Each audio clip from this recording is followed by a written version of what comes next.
Brad, another phenomenal book, another incredible journey. What kind of emotions though do you deal with when you're on the road and you see these warriors and now they're old men and a lot of them are dealing with issues?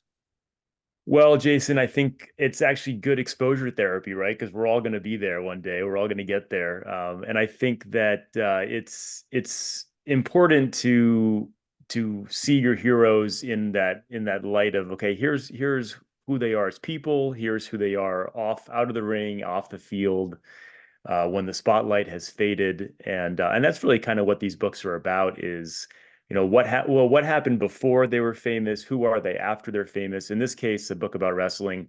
To what extent do they become their characters, which is very different from the baseball situation. But yeah, I'd be lying if I said that there isn't always that thrill that comes with getting to meet these people up close. And these were the wrestlers or the baseball players that I idolized when I was 5 or 6 years old.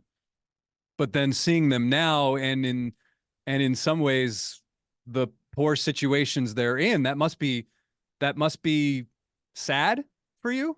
Yeah, well, there's definitely some sadness. There's definitely, especially the wrestlers, how beat up their bodies are from the years on the road. I wish that they had better retirement situation, working conditions. I mean, they're independent contractors to this day, even the current people. So they don't really have a lot of a safety net to take care of them when they're older. In fact, some of the wrestlers I met up with were still wrestling at 70 years old. So there is some sadness there to that. But at the same time, I think all these guys are grateful for that the fans are still interested in them all these years later, and they really appreciate that.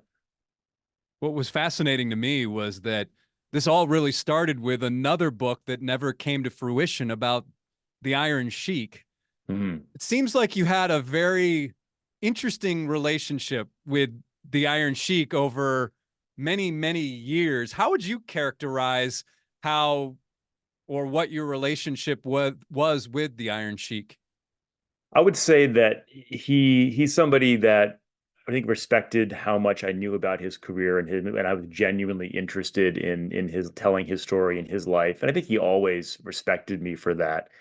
When I was with him back in 2005, we were going to work on a book and that didn't happen, and we had our falling out. I mean, really, that was right before he was on Howard Stern, and he kind of went kind of nuts with all the antics online, and that was just to me kind of a sad. I mean, he got a lot of fame from that, but it was a bit sad because it just sort of felt like he was being exploited by some people that just wanted to be entertained, and he was definitely playing up that character.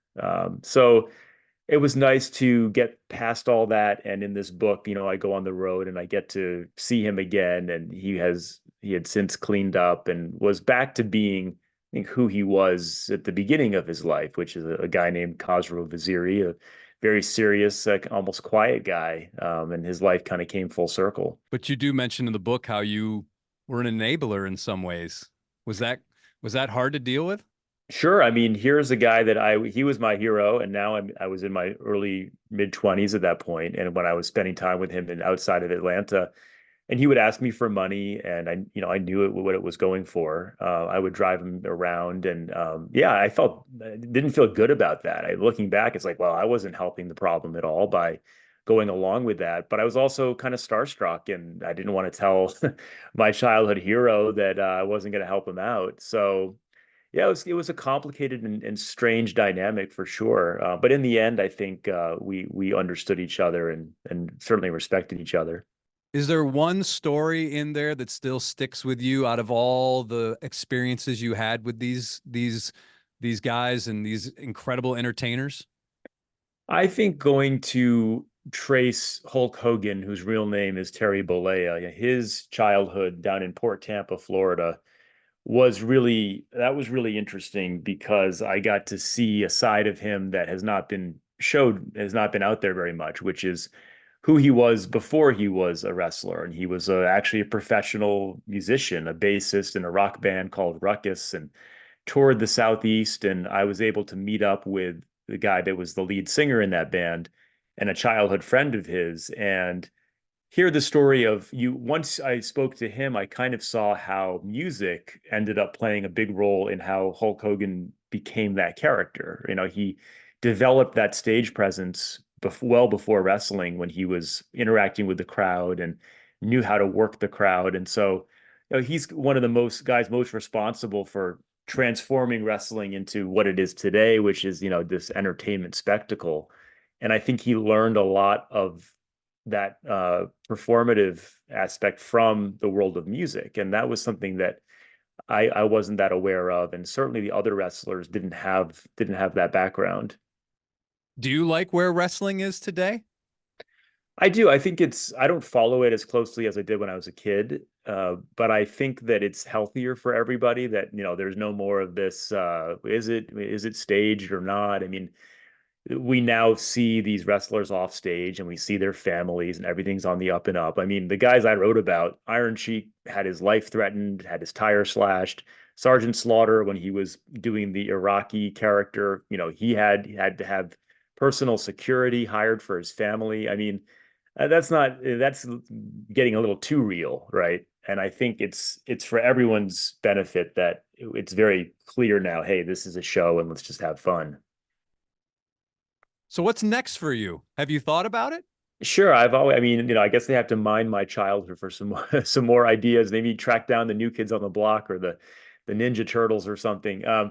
I have ideas around. I mean, I love that sweet spot of '80s Generation X nostalgia, kind of pre-internet age. But honestly, it really also depends on. In order for me to do another one, like this book has to do well financially. So it's a tough industry. If this book does well, I can hopefully try another one. The Wax Pack has been out for a number of years now. Is there any reaction to it from the time it was released to now, whether it was a fan, a former player that has surprised you? Um, I've gotten hundreds of emails and letters, generally positive. I guess what surprises me about that book is, there's a small segment of the readership that really doesn't like me or doesn't like it and seems kind of like, oh, like why did you put yourself in the book and why do you talk Really? about OCD and why do you talk about your personal life? And I think a lot of people that are just wanting straight baseball, right? And that book, it forces you to think about your own relationships and your own feelings. And some people, it's almost like a therapy session. And some people just don't want to go to therapy. So yeah, that surprised me a little bit. Some of the hostility, people saying things about me that was like, oh, well, nice to meet you too. I'm shocked by that. I was figuring maybe somebody had a similar story with one of the players from the pack of cards, or they knew this Well, on person the and they're totally different than the person that you met, that kind of thing. Not so much that, but on the positive side, there was someone that wrote me from prison that had been a minor league baseball player that wrote me long form letters about how he had made these mistakes. It was white collar crime that he was in for, and we ended up having a correspondence. And the whole father son theme of that book resonated with him and his relationship with his kid. And he's since come out of prison, and I've kept in touch with him. But it was really touching that he was so touched by the themes of that book and really related to it. That might be your next book. Yeah, could be, could be. He is Brad Balukjian, and the book is The Six Pack: On the Road in Search of WrestleMania. Brad, once again, thanks for being on Sports Extra. Thanks for having me again, Jason.